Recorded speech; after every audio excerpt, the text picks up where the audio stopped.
매일 성경 순과 함께하는 말씀 묵상. 출애굽기 22장 16절부터 31절 말씀 함께 묵상합니다. 어떤 사람이 아직 약혼하지 않은 처녀를 꾀어서 건드리면 그는 반드시 신부의 몸값을 내고 그 여자를 아내로 맞아들여야 한다. 그 여자의 아버지가 자기 딸을 그에게 절대로 주지 않겠다고 하면 그는 처녀를 신부로 데려올 때 내는 값에 해당하는 금액을 치러야 한다. 마술을 부리는 여자는 살려두어서는 안 된다. 짐승과 교접하는 자는 반드시 사형에 처하여야 한다. 주밖에 다른 신에게 제사를 드리는 자는 반드시 없애야 한다. 너희는 너희에게 몸붙여 사는 나그네를 학대하거나 억압해서는 안 된다. 너희도 이집트 땅에서 몸붙여 살던 나그네였다. 너희는 과부나 고아를 괴롭히면 안 된다. 너희가 그들을 괴롭혀서 그들이 나에게 부르짖으면 나는 반드시 그들의 부르짖음을 들어주겠다. 나는 분노를 터뜨려서 너희를 칼로 죽이겠다. 그렇게 되면 너희 아내는 과부가 될 것이며 너희 자식들은 고아가 될 것이다. 너희가 너희 가운데서 가난하게 사는 나의 백성에게 돈을 꾸어 주었으면 너희는 그에게 빚쟁이처럼 재촉해서도 안 되고 이자를 받아서도 안 된다. 너희가 정녕 너희 이웃에게서 겉옷을 담보로 잡거든 해가 지기 전에 그에게 돌려주어야 한다. 그가 덮을 것이라고는 오직 그것뿐이다. 몸을 가릴 것이라고는 그것밖에 없는데 그가 무엇을 덮고 자겠느냐. 그가 나에게 부르짖으면 자애로운 나는 들어주지 않을 수 없다. 너희는 하나님께 욕되는 말을 하거나 너희 백성의 지도자를 저주하지 못한다. 너희는 곡식을 거두거나 포도주를 빚거나 올리브 기름을 짠 다음에는 거기에서 얼마를 나에게 제물로 바쳐야 한다. 너희는 맏아들들을 나에게 바쳐야 한다. 너희 소나 양도 처음 난 것은 나에게 바쳐야 한다. 처음 난 것들은 이래 동안은 어미와 함께 있게 하고 여드렛 날에는 나에게 바쳐야 한다. 너희는 나를 섬기는 거룩한 백성이다. 그러므로 너희는 들에서 맹수에게 찢겨서 죽은 짐승의 고기를 먹어서는 안 된다. 그런 것은 개에게나 던져 주어라. 16절부터 20절은 도덕성 유지에 관한 규정입니다. 본문은 간음하지 말라는 계명에 대한 해설입니다. 미혼 여성을 유혹하여 동침한 경우 그 여성을 아내로 맞이하여 책임을 져야 합니다. 주술행위, 짐승과의 교접, 다른 신에 대한 제사는 엄격하게 금지되었습니다. 21절부터 27절은 약자 보호에 관한 규정입니다. 과부와 고아, 나그네, 가난한 이웃을 학대하지 말라고 명령하십니다. 하나님은 학대받는 약자의 부르짖음을 외면하지 않으십니다. 28절은 말에 관한 규정입니다.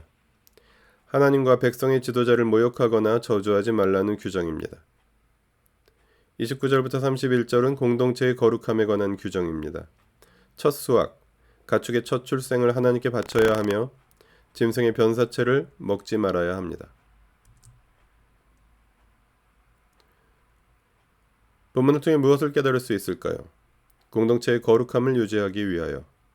공동체의 거룩함을 유지하기 위하여 신앙적, 도덕적, 위생적 타락의 유혹으로부터 자신을 보호해야 하며 특별히 자신을 보호할 능력이 없는 공동체의 약자들인 미혼 여성, 고아, 과부, 나그네를 보호하는 것은 거룩한 백성의 의무입니다.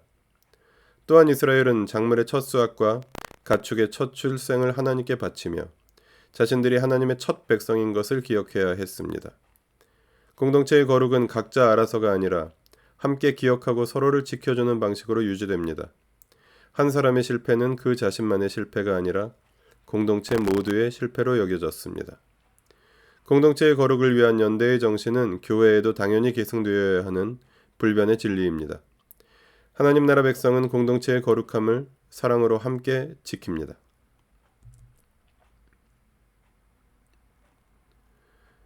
본문은 어떻게 삶에 적용할까요? 약자를 보호하는 공동체가 거룩한 공동체입니다.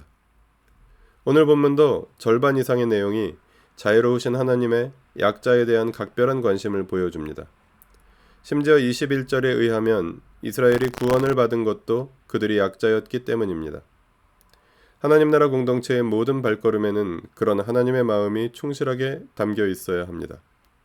그런 의미에서 진정으로 거룩한 공동체는 개인과 공동체의 예배 문화가 발달한 공동체가 아니라 약자를 보호하기 위해 애쓰는 공동체입니다. 예배 의식으로 하나님을 만족시킬 수는 없습니다.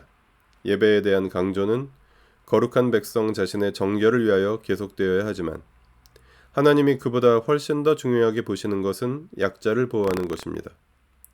개인과 공동체의 예배가 자기 만족적인 예식이 아니라 하나님의 마음을 경험하고 그 뜻에 우리 삶을 일치시키는 과정이 되게 하라고 본문을 통해 주님은 말씀하십니다. 기도하시겠습니다. 하나님을 사랑하는 것과 이웃과 공동체의 약자를 사랑하는 것이 다르지 않다고 말씀하시는 주님. 우리의 시야를 계속해서 넓혀주시고 우리의 공감 능력을 계속해서 키워주시고 우리의 실천과 순종이 지치지 않게 하시어 예배를 통해 경험하는 자애로우신 하나님의 마음이 발걸음과 손길을 통해 열매를 맺게 하여 주십시오. 우리 주 예수 그리스도의 이름으로 기도합니다. 아멘. 매일 성경 순과 함께하는 말씀 묵상. 오늘의 묵상을 마칩니다. 말씀이 함께하는 하루 보내십시오. 고맙습니다.